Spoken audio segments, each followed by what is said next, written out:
Everyone, so today we'll talk about marriage and how to keep the marriage strong. Being married myself for about 3 years, I came up with a 4F rule that I wanted to share with you. I think that the marriage can be kept strong for a long time if you know the right recipe for it. And the four rule is made of four suggestions and like four compositions of a healthy marriage and happy marriage, which is the most important.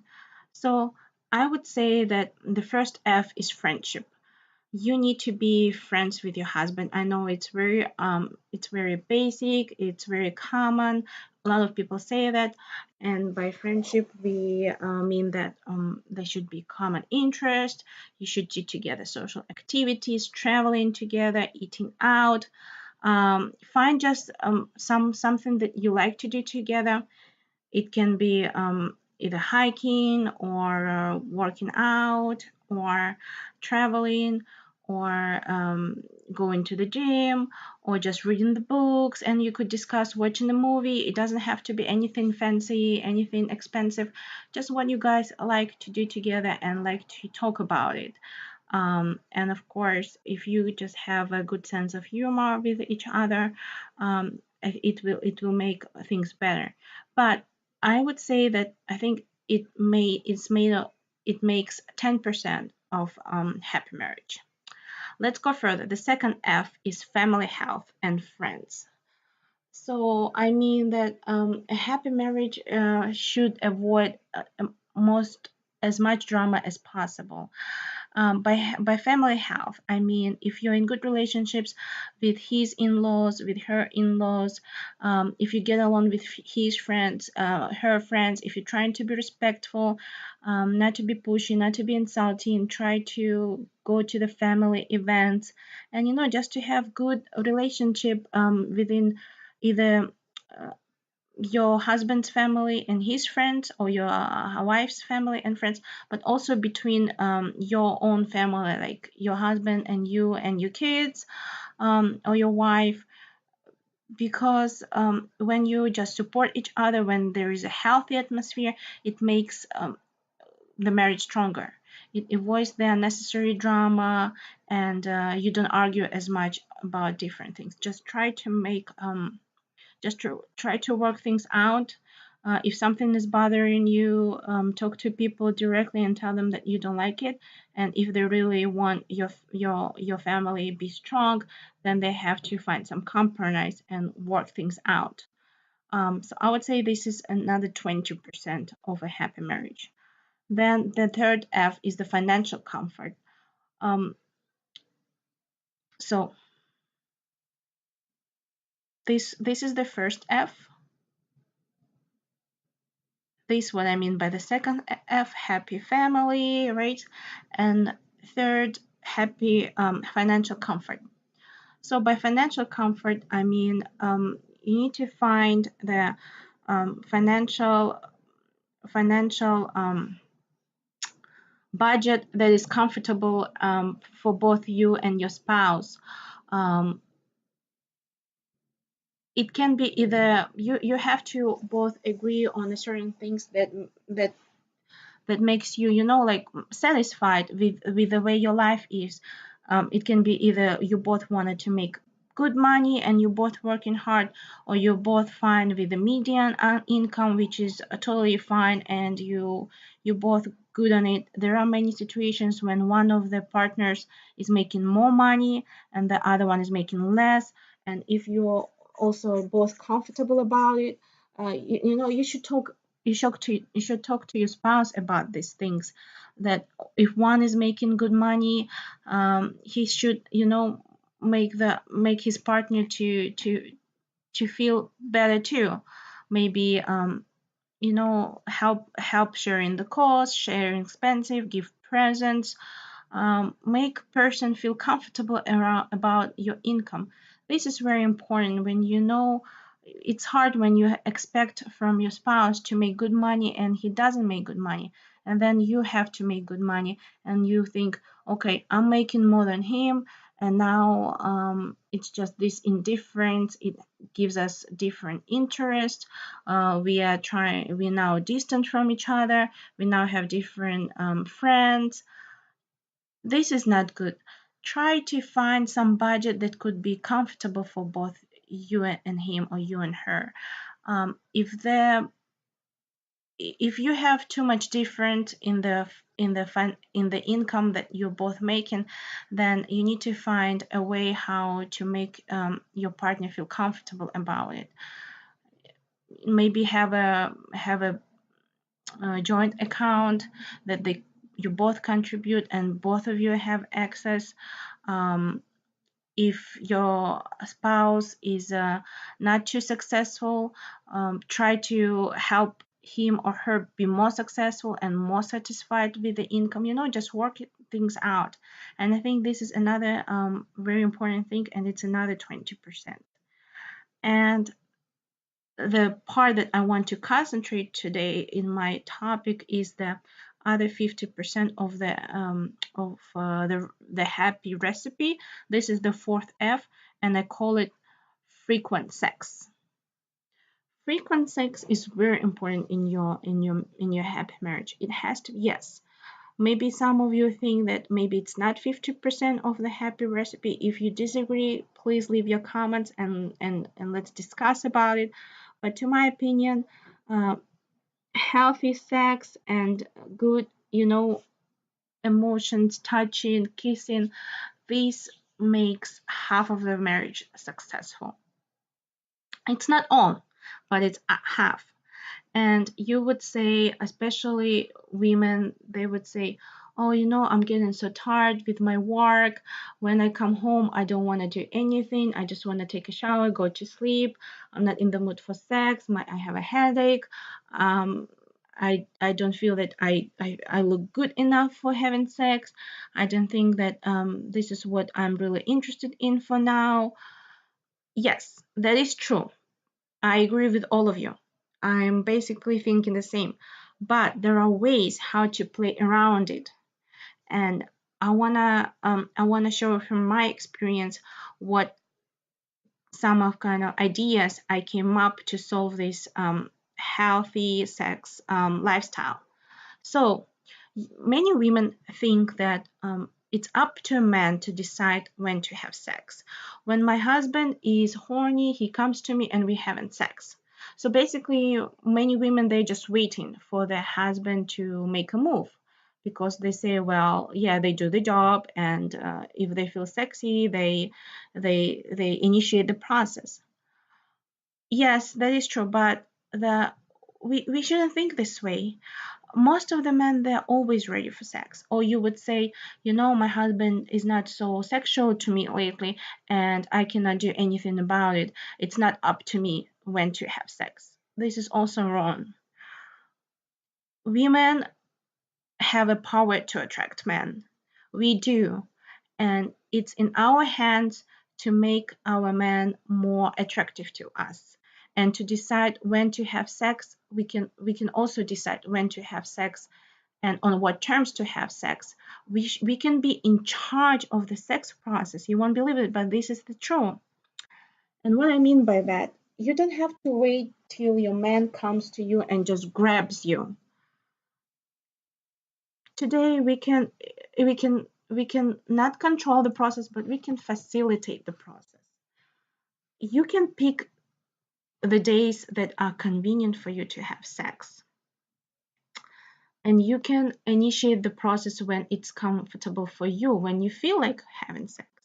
Believe me, many men, they also wait for women, to initiate the process too, because they like it. They want, for women to give them a flirt, to give them a sign, so man can proceed with his hunting skills, and with his you know with his man flirting skills. So think about this way. Remember about the days when you were going on a date and you felt so excited about it, and you knew that the day you would have sex.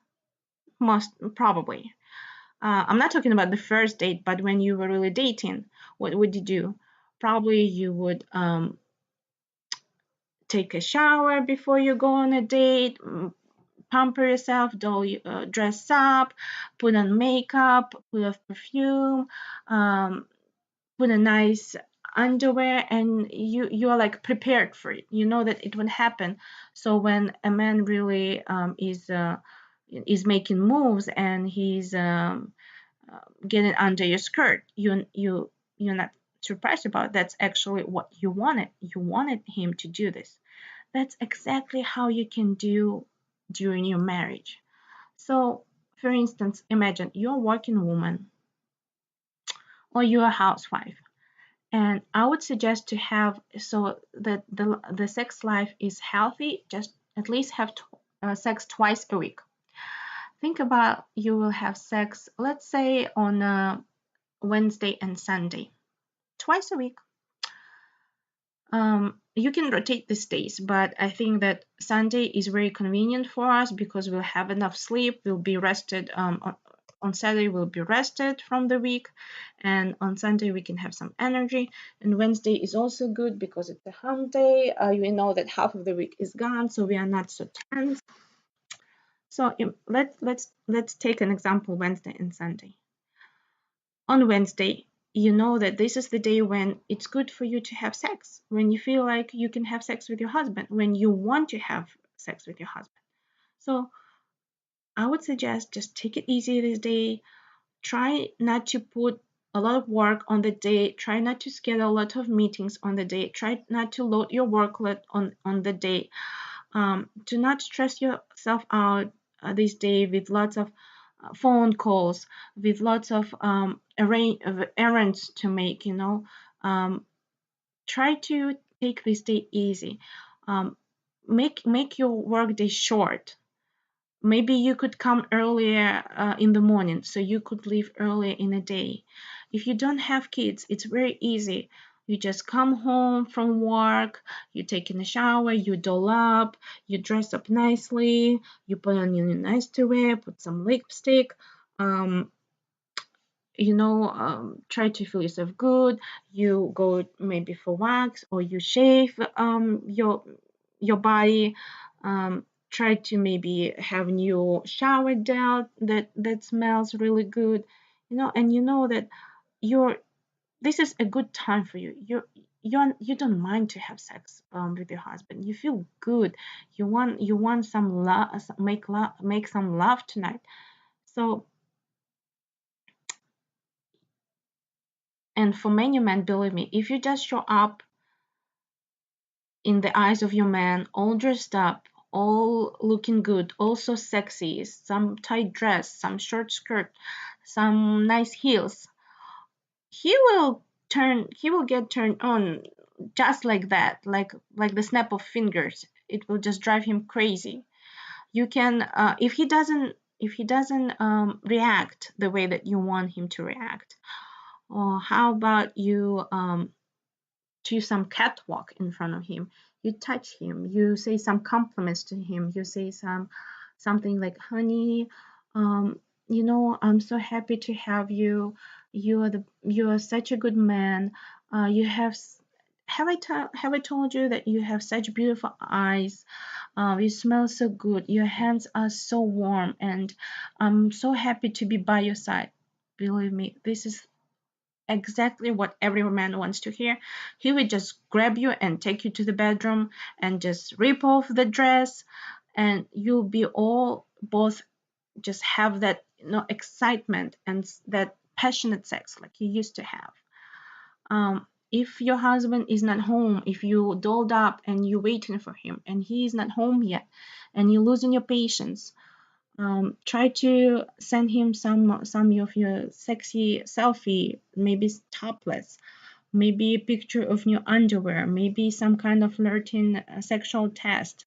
You could put some candles, some low lights. Maybe you could buy some sex toys. Um, you know, talk to him about different sex positions, try to new locations in the house, and ask what he likes. Um, maybe he would like to go to a sex party with you. Maybe you could both try to have some swinging. There's nothing wrong, and there's nothing wrong to diversify your sex life if you both on the same page. But you have to talk about your husband about it, and or your wife, and I'm sure you will find some consensus, or you'll be both so happy about it. Now, what if you have kids, all right? And you would think, oh, I'll come home, I put my kids to sleep, I give them dinner, and um, by the time they go to sleep, I don't have energy at all. The same thing. If you have your kids, you try to take it easy at work this day. You order in. You don't have to cook dinner. You come home, you feed your husband and your kids, you give them a bath. Maybe you ask your husband to put the kids to sleep, so you don't have to do everything on your own. While the husband puts the kids to sleep or giving them a bath, you doll up, you take a shower, and the same procedure. And try to put your kids sleep early if your kids are small. Try to put them sleep early, so you and your husband can have some, some leisure time. If your kids are big enough, you can, on Wednesday you can take them to um, some club, like a swimming, or doing some sports, basketball, tennis, taekwondo, any sports or painting class, whatever you put your kid into, ballet class, dance class. And it's like Sunday on, twice a week. Yeah, Wednesday is a good day for it. So what you do, you drop off your kid, or your husband drops off your kid, and while your husband drops off your kid, you doll up. Or let's say you drop off your kid, you come home and you doll up. Don't think about like, dirty dishes this day. Don't think about dirty floors this day. It all doesn't matter.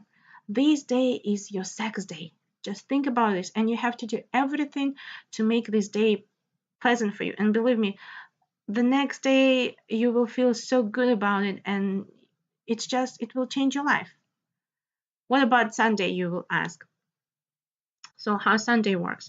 Well, on Sunday, if you have kids, then if they grown, if they adult enough, they can wake up and just play on their own, right? And you and your husband, you do your thing. Or let's say you have a small kid, you have a baby, then wake him up early. Like you can do sex at 6 a.m., 7 a.m., and then even 5 a.m., and go back to sleep. But do not do not miss these days. Do not skip the days. Um, if it's Sunday, it's even easier. It can be in the morning. You don't have to doll up. You are sleeping together with your husband. You just touching him and kissing him and be like, "Oh, you're so sexy. Um, I feel so horny. I want just to feel you inside of me." And this is it. And most of the time, your husband will be on the same page with you about it. If not, then you can try to do it later. Maybe go out, go to the movies, do something romantic. Um, drop your kids off at your parents or his parents. Get a babysitter. Ask some friends to babysit. There are so many ways when you can play things around and adjust your schedule about it. But just remember this rule. Try to have at least try to have passionate, good sex at least twice a week. The more you have, maybe the better for him, maybe not the better for you. But if you at least do it once or twice a week, this will keep your marriage strong and healthy, and you will feel great about it. And at the same time, it will make you stay beautiful and attractive. You can paint your nails, do some blow dry, um, and you feel great also when you feel good about your look, when you feel good about your sexuality. Um, and it will keep him very happy, because when man is satisfied, when he has active sexual life, it gives less chances to cheat. So women, please don't let the man control this sex process. Take charge. Um, do it nicely. Don't be pushy. Um, he doesn't have to know that. Oh my gosh, I tried so hard to do these things for you.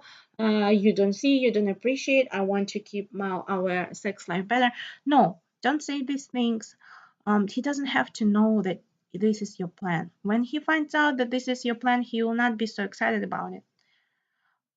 Try not to let him know that you are the director of your sexual life. You are the director of your marriage life. You are the director of your of your bedroom, in the bedroom actually. Um, he doesn't have to know it. You let him just be happy, and you'll be happy that it's in charge, and when it's convenient for you, and it creates less drama for you and him, and you both stay excited about your sexual life as it was when you were just dating. So this is it. I think I told you everything that I that I came up with so far. um, the last advice that I want to say, just be patient with each other and try to laugh more together. Maybe this schedule will not be so easy for you at first time, but maybe it will take you a few weeks and you'll be on the right track. So be patient, take it easy, take everything with a sense of humor, and be try to be easygoing and bubbly, and and very giggly and flirty and sexy, and um, be more like flirtatious, and all these things will keep your marriage really really strong. If you have your any comments, please feel free to leave them. If you have any questions, feel free to leave them. If you really like this video, give me a like and subscribe to my channel, because I'll give a lot of different advice how to keep the marriage strong, and how to, like, just practical advices that can be helpful in your life. Okay, that's it. Bye bye. Sorry if I talk too much.